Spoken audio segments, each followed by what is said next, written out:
Seja bem-vindo ao canal Pensando Bem. Eu sou o presbítero Daniel Vitor, faço parte da equipe pedagógica do Capé de Franca e eu estou aqui para um breve comentário da lição de número 6 da revista dos adolescentes. Essa revista do 4º trimestre de 2020 que traz como tema a história da igreja para adolescentes. Na lição de número 6 nós vamos falar sobre os pré-reformadores. Nós sabemos que a igreja passou por períodos turbulentos, períodos negros, períodos difíceis. Mesmo nesses períodos nós vamos ver pessoas que estavam dispostos a dar a própria vida para que a igreja permanecesse pura e pregando o verdadeiro evangelho. Essas pessoas nós podemos chamar de pré-reformadores. O porquê pré-reformadores? Porque foram pessoas que lutaram por uma reforma, por uma mudança da igreja.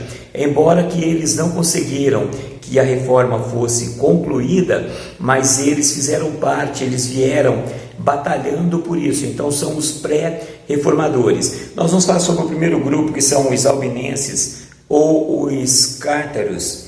Um grupo que surgiu em 1170, surgiu com o objetivo de anunciar a palavra de Deus e de lutar contra as heresias que estavam acontecendo na igreja naquele momento. Um dos pontos importantes é que eles começaram a distribuir a Bíblia para os leigos, coisa que era proibido naquele momento, porque a igreja proibia que qualquer leigo tivesse acesso à Bíblia Sagrada. Mas nós vamos ver que os cátaros, eles distribuíam a Bíblia e eles ensinavam muitas coisas que a igreja pregava. Eles diziam que era heresia. Eles lutaram, por exemplo, contra o purgatório, contra a indulgência, contra várias outras questões, de que o líder religioso fosse chamado de sacerdote. E o porquê que eles lutaram contra? Porque esses líderes religiosos eram considerados os únicos capazes de interpretar a Bíblia e também eram os únicos capazes de interceder a Deus pelos homens. E sabemos que isso é heresia. Por quê? Porque a Bíblia ensina que todos nós temos livre acesso a Deus, que todos nós somos sacerdócio santo e temos livre acesso ao trono de Deus. Então, naquela época, se a pessoa precisasse de uma intercessão, ele obrigatoriamente tinha que procurar o líder religioso, ele não poderia fazer. Por quê? Porque o líder era o sacerdote, era o único que tinha capacidade para isso. Aqui é importante frisar que nós devemos respeitar sim a liderança. A liderança tem uma obrigação e uma responsabilidade muito grande, mas isso não quer dizer que são os únicos que têm a capacidade espiritual de chegar diante de Deus, tá certo? Então é contra isso que eles lutaram, contra essa exclusividade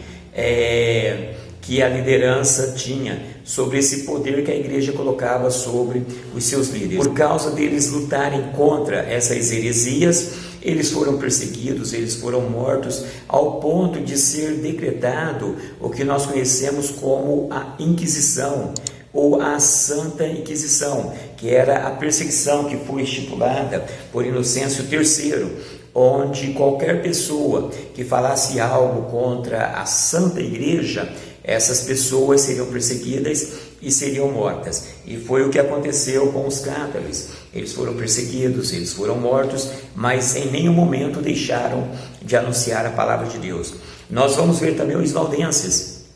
Quem são os valdenses? Os valdenses eles surgiram no ano de 1175 e eles foram seguidores de Pedro Valdo. Pedro Valdo foi um empresário francês muito bem sucedido que, quando ele aceitou o Evangelho de Cristo, ele resolveu doar os seus bens e contratou também 2 padres para que fizesse a tradução de uma parte da palavra de Deus. E assim como os cátaros, os valdenses também distribuíam Bíblias. É importante ressaltar, como eu já disse anteriormente, que nesse período era proibido que os leigos tivessem Bíblia, era proibido por lei. Então, tanto os cátaros como os valdenses, eles foram traficantes da palavra de Deus, porque eles traficavam de uma forma escondida, eles levavam a palavra de Deus às pessoas.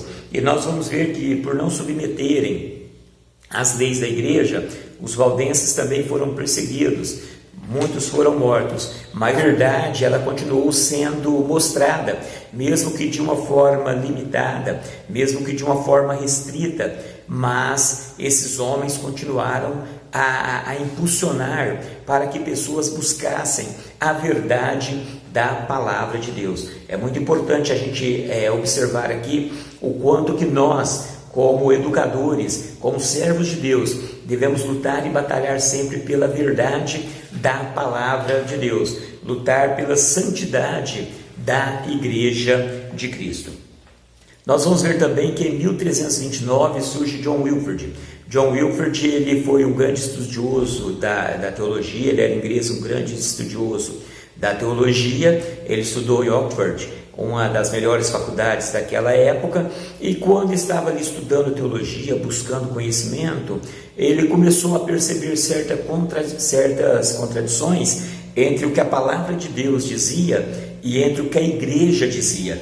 E é importante a gente ressaltar que naquele período a palavra da igreja ela era tão poderosa ou até acima do que a palavra de Deus. Se houvesse uma palavra da igreja e outra da Bíblia, a que permaneceria seria a palavra da igreja. Por quê? Porque eles acreditavam o seguinte, que foi a igreja quem estipulou o uso da Bíblia. Então, por causa disso, a igreja tinha mais poder do que a Bíblia Sagrada. Porém, nós vamos ver que John Wilford ele lutou contra essa e outras heresias. Ele batalhou, ele começou a ensinar contra essas heresias e por causa disso John Wilford ele foi perseguido.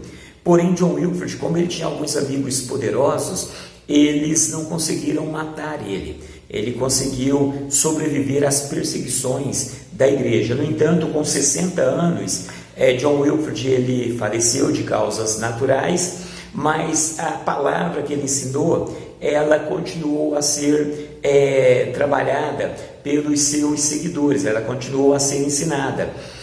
Passaram-se 40 anos, o Papa Martinho V, ele ordenou que fosse retirado o corpo, os restos mortais de John Wilford fossem retirados do túmulo, fossem queimados e fossem lançados ao rio.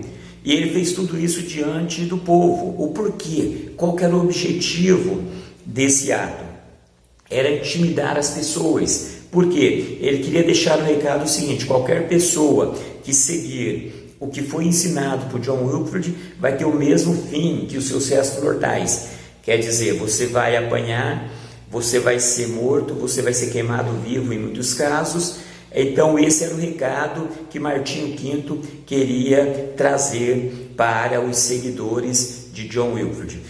Então nós vemos que John Wilford ele faleceu, mas ele deixou seus seguidores, e os seus seguidores foram chamados de Lollardos. Entre os Lollardos, muitos foram mortos, como Martinho V já havia prometido, muitos foram mortos, queimados vivos, e entre eles nós vemos John Hus. John Hus ele foi um dos maiores seguidores de John Wilford, e ele ensinava a mesma palavra, ele seguia na mesma entoada que John Wilford, e por causa disso ele foi também queimado vivo. No entanto, poucos momentos antes de sua morte, John Hus ele profetizou que ele estava morrendo, mas que surgiria um muito maior do que ele, queria concretizar as mudanças necessárias, queria concretizar aquilo que eles haviam começado. Ele estava falando de Martinho Lutero, que é o tema da nossa próxima lição. Mas é interessante analisar, quando olhamos todos esses homens, em especial John Hus, o porquê que esses homens morreram, o porquê que eles foram cruelmente judiados pela igreja, simplesmente porque pregavam o evangelho genuíno, simplesmente porque brigavam pelo verdadeiro evangelho.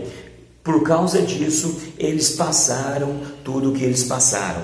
Nós vamos ver também Jerônimo Savonarola. Quem foi Jerônimo Savonarola? Ele foi um monge católico que, assim como os demais pré-reformadores, ele viveu uma vida dedicada à sua vocação.